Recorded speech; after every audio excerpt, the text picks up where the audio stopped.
It's hard to believe now, but the man once known as Hollywood's indestructible warrior began life as anything but strong.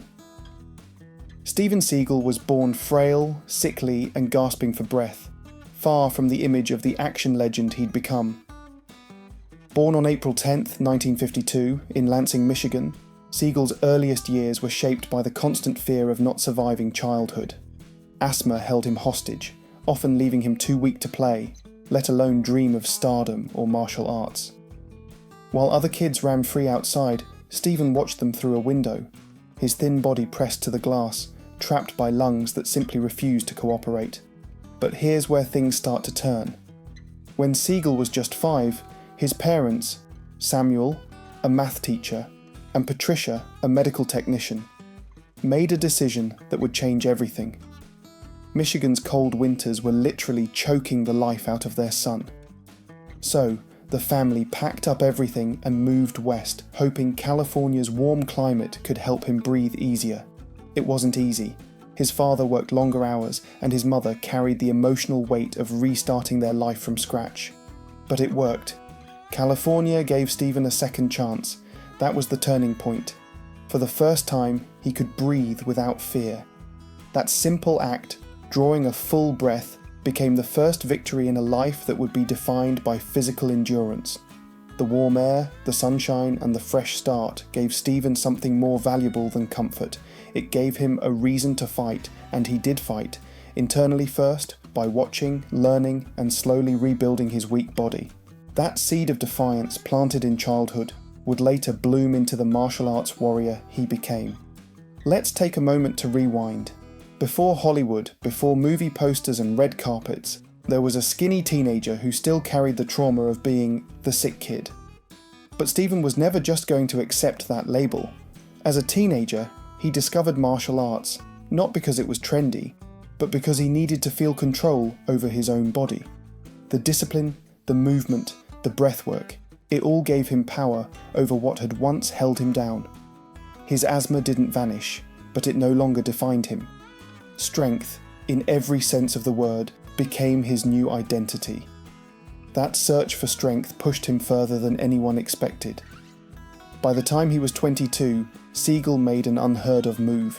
He left the United States for Japan, determined to study Aikido at its source. It was the 1970s, and back then, Japanese dojos weren't just foreign, they were impenetrable to outsiders, especially Westerners. But Steven wasn't just any outsider. He was determined, and he had something else, a connection. Enter Miyako Fujitani, the daughter of a respected Aikido master in Osaka. Miyako wasn't just a romantic interest, she was a gateway into a world few Americans had ever seen up close. Their relationship gave Seagal access to training that would otherwise be off limits. But it didn't make it easier. In those dojos, respect had to be earned. And for a foreigner, it was 10 times harder. He was slammed to the mats, repeatedly, ignored, doubted, and tested. Some students openly disrespected him, others simply waited for him to quit, but he didn't quit. Day after day, he showed up. Bruised, aching, and lonely, Steven endured it all. And slowly, painfully, he started to earn respect. Not through words, but through discipline. The kind of discipline that never makes headlines, but builds legends. By the late 1970s, Seagal wasn't just a student anymore. He was teaching, then running a dojo. He became one of the first Americans ever allowed to operate an Aikido dojo in Japan. It was a massive breakthrough, not just for him, but for anyone who'd ever been told they didn't belong. For a man who once couldn't walk upstairs without wheezing, it was an almost unbelievable transformation. But the story doesn't end in Japan. When Steven Seagal came back to the United States in the early 1980s, he didn't return as a star. He came back as a martial artist with empty pockets and a reputation that meant little in Hollywood. What he brought with him from Japan wasn't fame or fortune. It was bruises, discipline, and a deep knowledge of Aikido. But that didn't pay the rent. In 1983, he opened a small dojo in West Hollywood with his business partner, Haruo Matsuoka. Tucked away in a corner of Los Angeles, the space looked humble, but inside those walls was everything Seagal had fought for overseas. Still, Survival wasn't guaranteed. There were days when no one showed up. Bills piled up. He swept the floors at night, sometimes staring at unpaid invoices, wondering if the dream was collapsing. He wasn't looking for stardom. He was just trying to keep the lights on.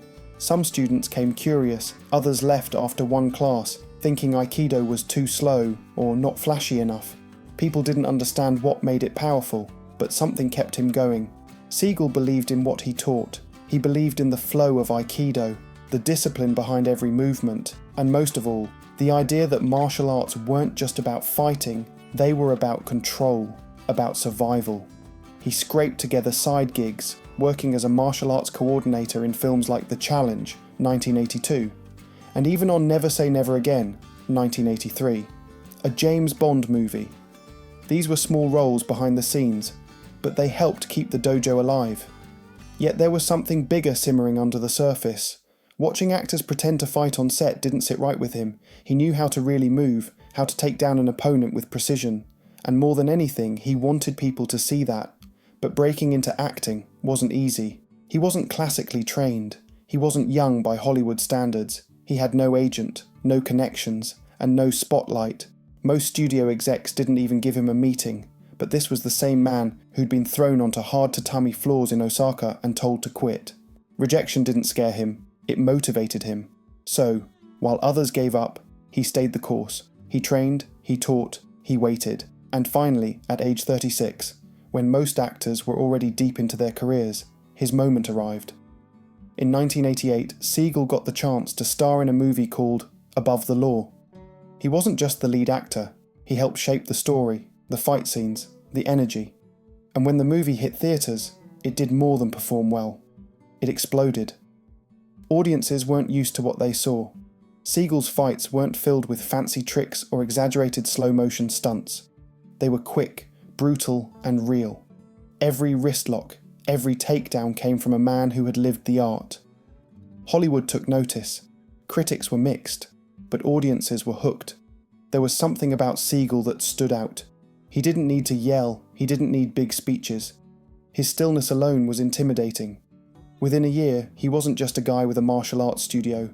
He was the new face of American action films. What followed was a rapid-fire run of hits: Hard to Kill, 1990, Marked for Death, 1990, Out for Justice, 1991. Each one cemented his place in the Action Hall of Fame. He wasn't trying to be flashy like Van Damme or bombastic like Stallone. His approach was quieter, cooler, but when he moved, people watched, and when he struck, people winced. The combination of calm presence and lethal speed was something Hollywood hadn't seen before. Then came 1992's Under Siege. It wasn't just a success, it was a phenomenon.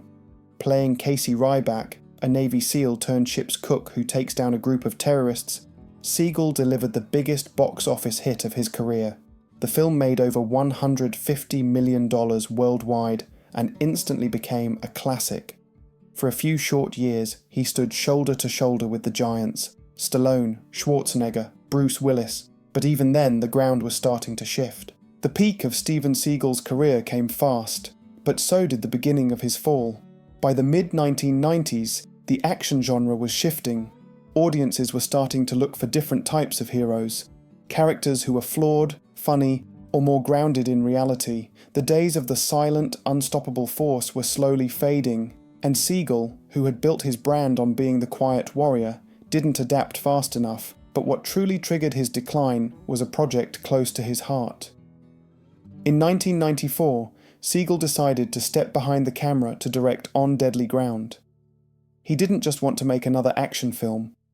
He wanted to deliver a message, something meaningful about the environment, about protecting the Earth. It was personal, it was ambitious, and it bombed. Critics destroyed it.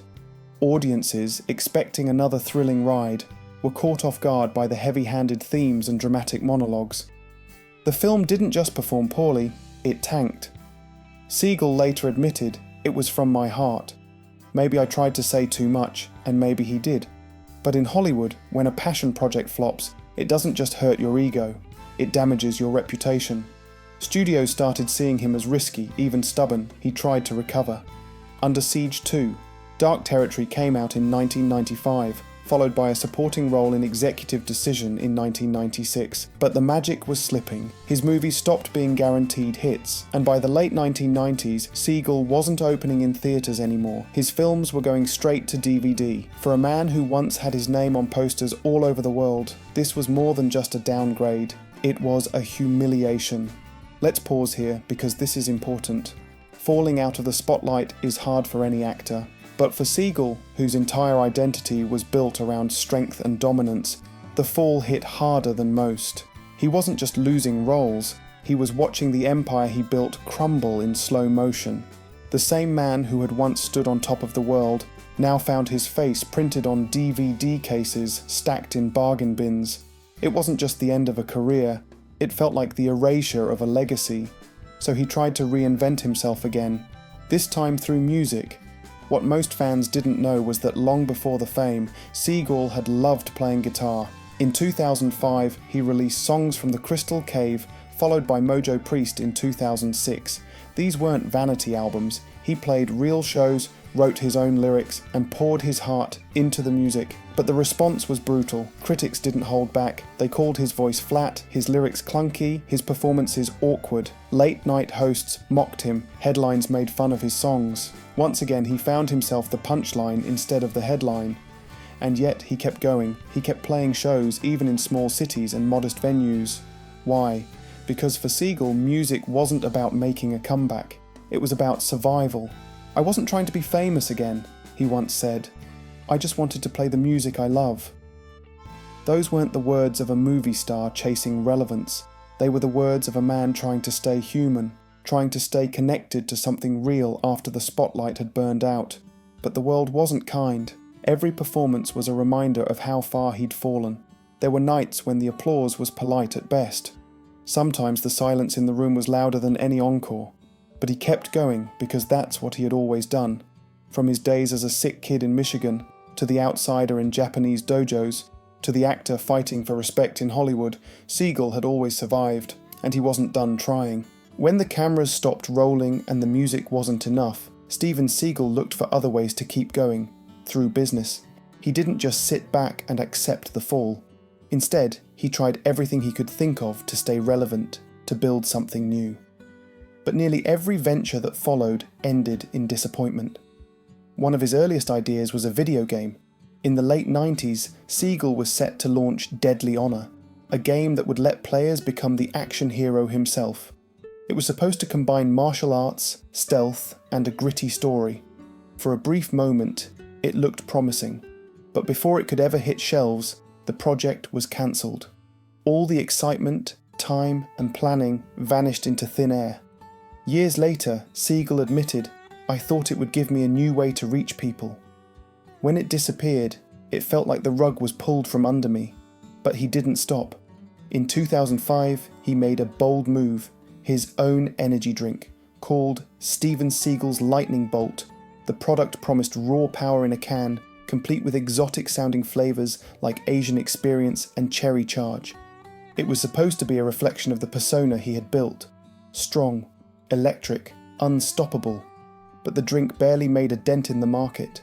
It vanished almost as quickly as it appeared, and today, unopened cans are little more than collector's jokes. He tried again with colognes and martial arts gear. The branding leaned into the warrior image. Some products even used names inspired by his movie characters, but none of it worked. The products either got mocked, ignored, or quietly faded into obscurity. And with each failed launch, Seagal was forced to watch the version of himself he had worked so hard to build, this larger-than-life warrior, become a caricature. The biggest blow came not from a cancelled product, but from the collapse of his real estate empire. Years earlier, during the height of his fame, Seagal purchased a sprawling mansion in Tennessee. At one point, the home was valued at nearly $4 million, a symbol of his success. But as the years passed and his career declined, the house sat on the market. No offers came. Eventually, it sold for barely $500,000. For Seagal, it wasn't just a financial loss, it was emotional. It was the physical proof that the life he once had was slipping away. "There were nights I asked myself if I had anything left to give," he admitted later. "But even in the dark, I kept moving." It's a sentence that captures the deeper truth of his story. What he lost wasn't just money, it was faith. Faith that people still believed in him. Faith that he still believed in himself. And this wasn't just about career or fame. His personal life had already taken its own toll. Long before the drinks, the games, or the movies, Steven Seagal had built a family in Japan. In 1974, while living in Osaka, he married Miyako Fujitani, the same woman who had helped him gain entry into the closed world of traditional Aikido. She was strong, accomplished, and they had 2 children together, a son and a daughter. But as his ambition grew, so did the distance. In the early 1980s, Seagal left Japan to return to America and pursue Hollywood. He left behind more than a dojo. He left behind a family.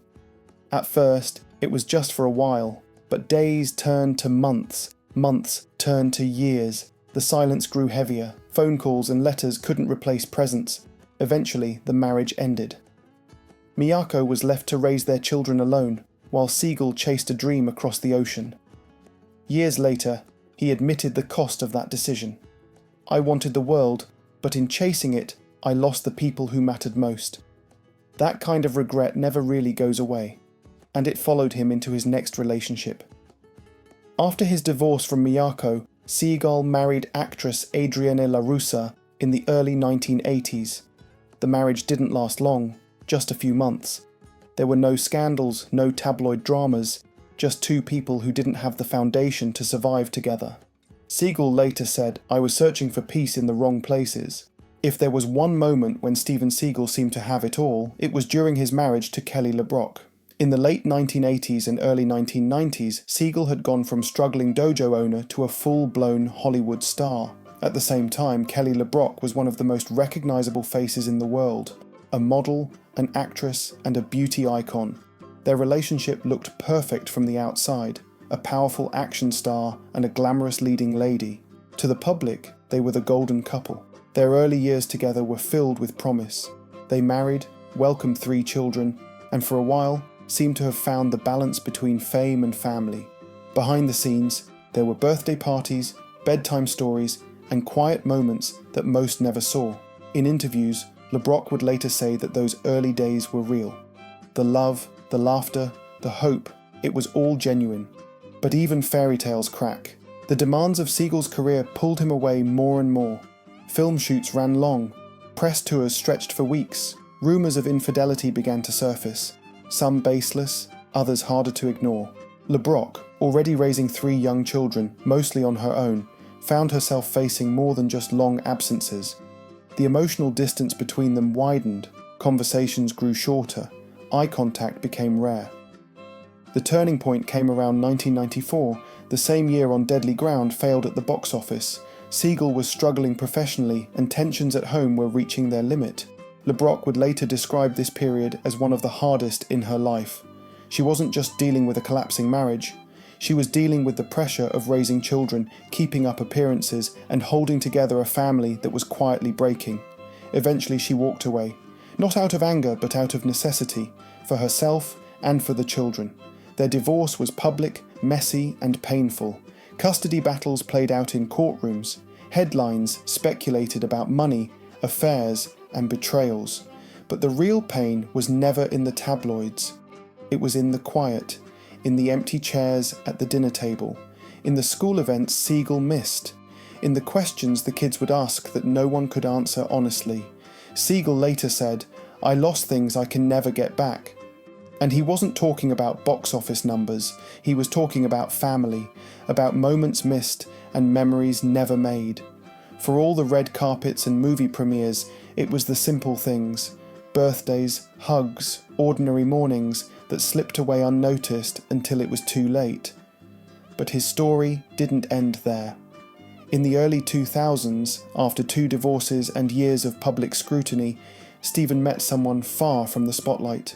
Her name was Erdenetüya Batsuk, known as Elle, a professional ballroom dancer and interpreter from Mongolia. She wasn't an actress, she wasn't a celebrity, she wasn't looking for fame. What she offered was something Steven hadn't had in a long time: calm. Their relationship didn't unfold on magazine covers, it grew slowly, quietly. They talked, they laughed, they shared meals in peace, and in time they built something lasting. They married and soon after welcomed a son named Kunzang. For Seagal, now in his 50s, it felt like a second chance, a new chapter, a chance to do things differently. With Ella and their son, he wasn't running from set to set. He wasn't building a brand or chasing box office numbers. He was just trying to be present, trying to be there for someone who depended on him, not as an icon, but as a father. But even then, shadows lingered. Seagal had 7 children total, from multiple relationships.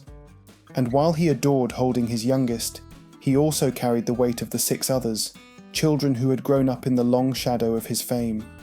Children who had lived through his absence, and who had questions he couldn't always answer. Birthdays missed, school events unattended. He couldn't go back and fix it, and he knew that. Still, with Elle, he tried to be better. They built a life together far from the spotlight, a life that looked nothing like the flashy days of Hollywood, a home built not on fame, but on routine and quiet love. For Seagal, it wasn't about redemption, it was about finally finding peace. With age came a new kind of challenge, one Steven Seagal couldn't fight his way out of. His body, once a weapon, started turning against him. Years of high-impact training, repeated stunts, and fight choreography had taken their toll. The damage hadn't waited for his 70s, it had started back in the 1980s when he was still performing his own bone-crunching moves in front of the camera. Seagal was the kind of actor who didn't hold back. But off-camera, those same collisions left invisible scars. By the time he hit his 50s, the change was obvious. His movements slowed. His once fluid Aikido forms grew smaller and more measured. The speed that once stunned audiences gave way to caution. Directors began adjusting fight scenes around his limitations. Cameras cut sooner. Stunt doubles picked up more slack. The man who once crossed a room like a storm now walked with a stiffness that betrayed years of wear. Behind closed doors, things were even harder. Seagal began relying on heating pads before bed, long stretches in the mornings, and shorter workdays to manage pain. His joints, especially in his knees and back, ached constantly. Crew members quietly noted the limp, the winces, the moments when he needed help lowering himself into a chair. These weren't dramatic injuries, they were the slow, grinding effects of decades of impact. And unlike movie villains, this opponent wasn't going away. There was one moment that marked a turning point. During a rehearsal for a fight scene, Seagal was accidentally choked unconscious. He dropped to the floor, completely unresponsive for several seconds. It was a shocking moment for those who had once seen him as invincible. For Seagal, it was a harsh reminder. Even legends bleed. But it wasn't just about physical pain. It was emotional too. The mirror didn't lie. The man who once towered over bad guys on screen now struggled to jog across a room. Tabloids noticed. Commentators poked fun at his weight. Online, fans debated whether he'd let himself go. But for Seagal, it was never about appearances.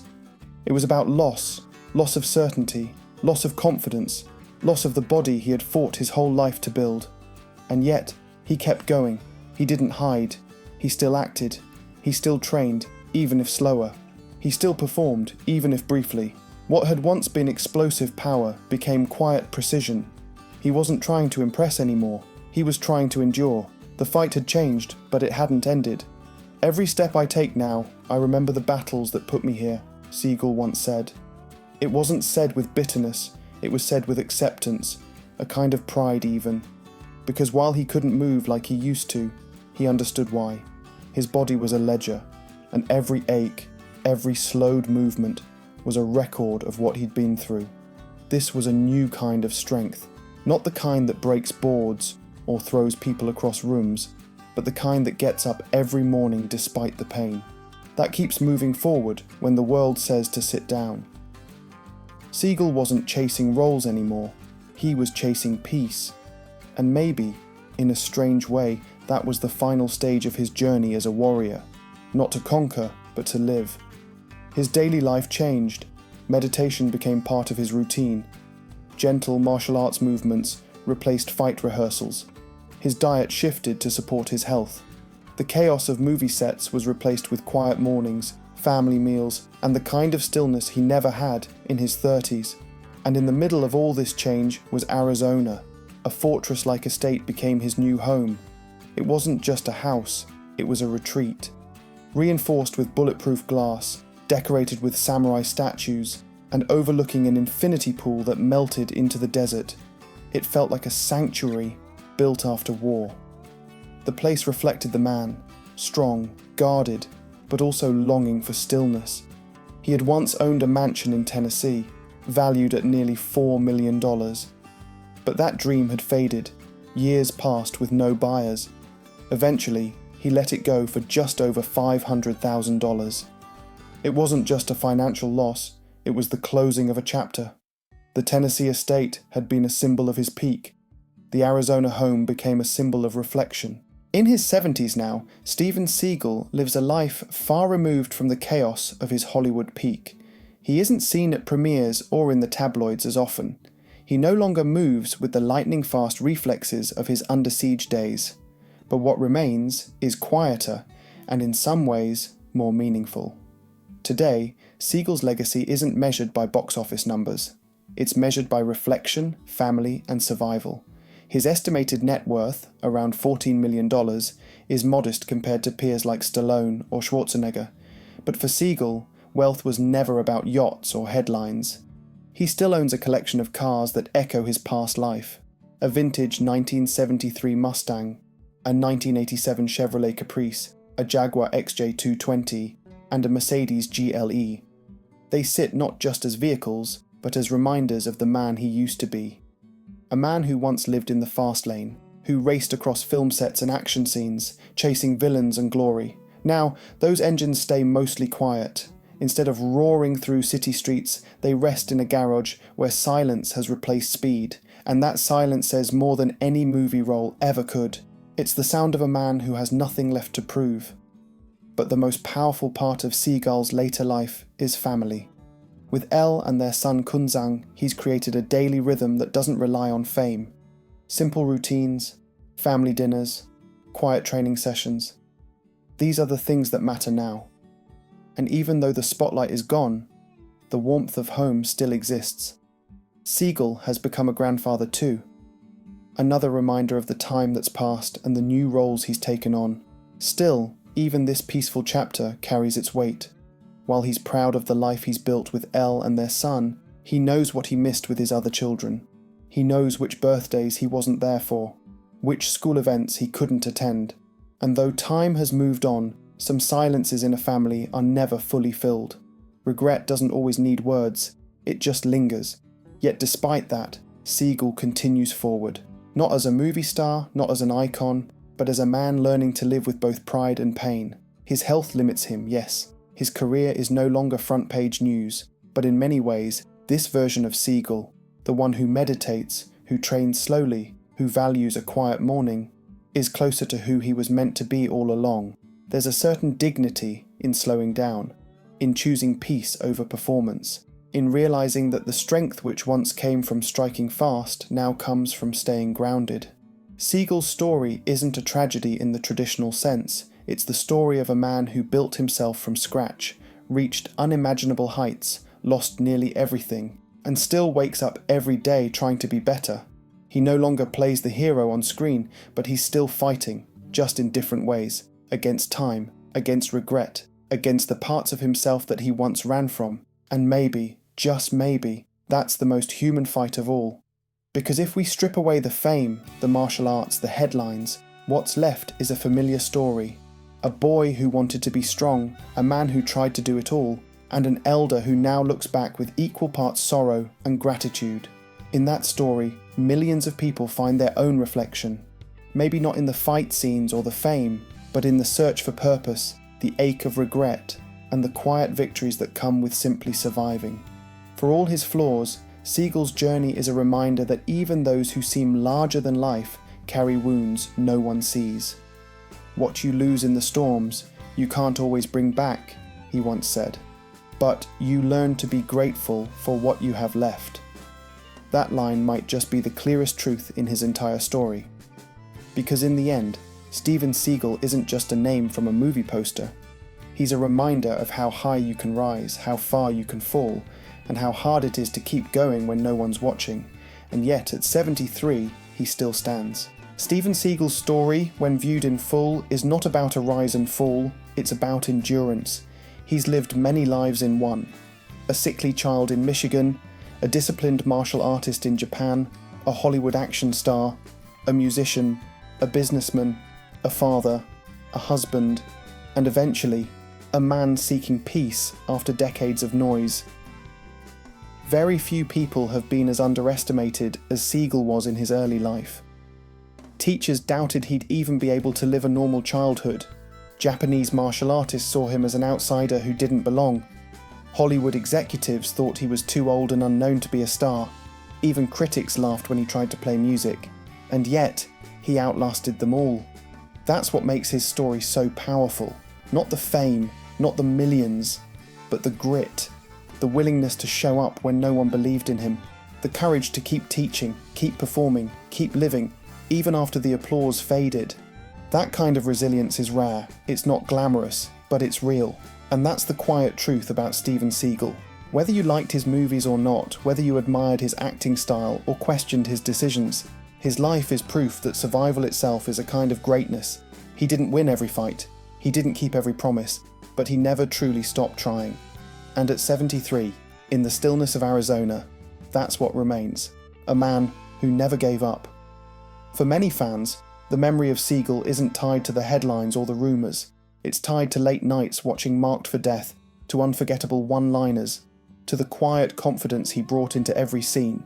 It's tied to a feeling of power, of focus, of cool-headed strength. And those feelings don't fade, even as the world moves on. So, what do we take away from all this? That even the strongest warriors are human, that fame doesn't protect you from pain, that time humbles everyone, and that what matters most, what lasts, is not glory, but how you live once the glory is gone. Steven Seagal's life, in the end, isn't tragic because he lost everything. It's powerful because he chose to keep living anyway.